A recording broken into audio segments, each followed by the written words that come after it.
آپ کو کارگزاری سنا رہا ہوں. میں ایک جگہ گیا ایک سینٹر میں، تو میں نے وہاں دیکھا کہ ایک صاحب ہیں، ان کے سامنے بڑی بڑی عمروں کے کچھ لوگ کھڑے ہیں،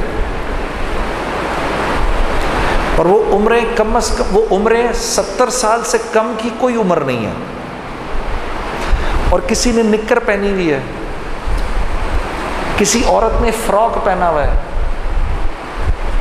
کسی نے بچوں کے جوتے پہنے ہوئے ہیں، کسی کے ہاتھ میں غبارہ ہے. تو میں نے اس سے پوچھا یہ تم کیا کر رہے ہو؟ کہہ رہے ہیں یار یہ سب وہ لوگ ہیں جن کو میرے پاس ہسپتالوں نے بھیجا ہے، ان ساروں نے خودکشی کرنے کی کوشش کی ہے، 100 سے اوپر.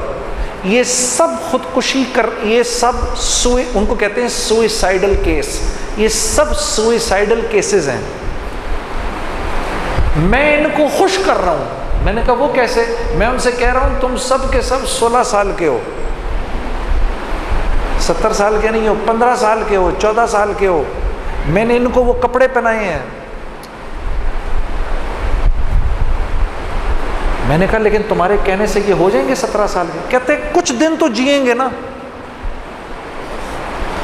کچھ دن تو جئیں گے. مجھے ایسے لگا جیسے میرا گلا بند ہو گیا ہے، کسی نے میرا گلا بند کر دیا ہے. مجھے اپنے اوپر اتنی شرم آئی. میں نے کہا یا خدایا، کاش کہ میں ان کو بتا سکوں کہ میرے پاس وہ گولی ہے تمہارے لیے، اگر تم لوگوں نے ایک دفعہ کھا لی ہمیشہ ہمیشہ کے لیے خوشی تمہارا مقدر بن جائے گی. لیکن میں ان کو وہ گولی کھلا نہیں سکا.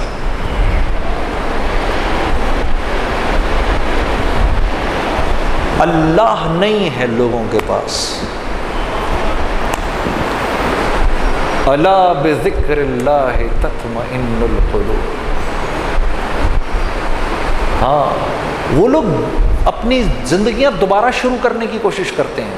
50 سال کا آدمی اپنی زندگی دوبارہ شروع کرنے کی کوشش کرتا ہے، کیونکہ اتنا اندر اس کے غم جا چکا ہوتا ہے کہ اب وہ خودکشی کرنا چاہتا ہے. اللہ کو پہچانتا نہیں، اللہ کو جانتا نہیں. میرے عزیز دوستو، اتنی باہر کی دنیا آپ کا انتظار کر رہی ہے، وہ سب آپ کا انتظار کر رہے ہیں. کیونکہ مولانا انعام الحسن صاحب سے کسی نے پوچھا حضرت کیا ہماری جو جماعتیں باہر جائیں گی اس سے دین پھیلے گا؟ انہوں نے کہا نہیں، اس سے دین نہیں پھیلے گا، بلکہ یہ جو جماعتیں یہاں آئیں گی اور یہاں کے رہنے والے جب ان جماعتوں کے ساتھ آپس میں گشتیں کریں گے اور ان کی نصرتیں کریں گے اور ان کو لے کر جائیں گے، تو پھر یہاں کے جو مقامی ہیں ان کی زندگی بدلے گی. ان کی بدلتی ہوئی زندگی کو جب غیر دیکھیں گے، کیونکہ یہ لوگ غیروں کے ساتھ رہتے ہیں، تب غیروں کی زندگیاں بدلیں گی. ہاں، آپ یقین کرو میرے دوستو، میرے 6-8 مہینے ابھی بیچ میں، آپ کو پتہ ہے میرے ساتھ جو معاملہ ہو گیا تھا اس کی وجہ سے میرے باہر بھی گزرے. میں خون کے آنسو رو کے واپس آیا ہوں، اور کہ یا اللہ یا اللہ، جن کے اتنے اچھے اخلاق ہیں،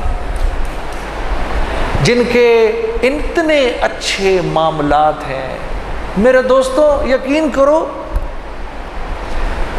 وہ جھوٹ ہی نہیں بولتے. انہیں پتہ نہیں جھوٹ کیا ہوتا ہے. ان کے نزدیک شاید کسی کو قتل کر دینا اتنا بڑا جرم نہیں ہے جتنا جھوٹ بولنا جرم ہے.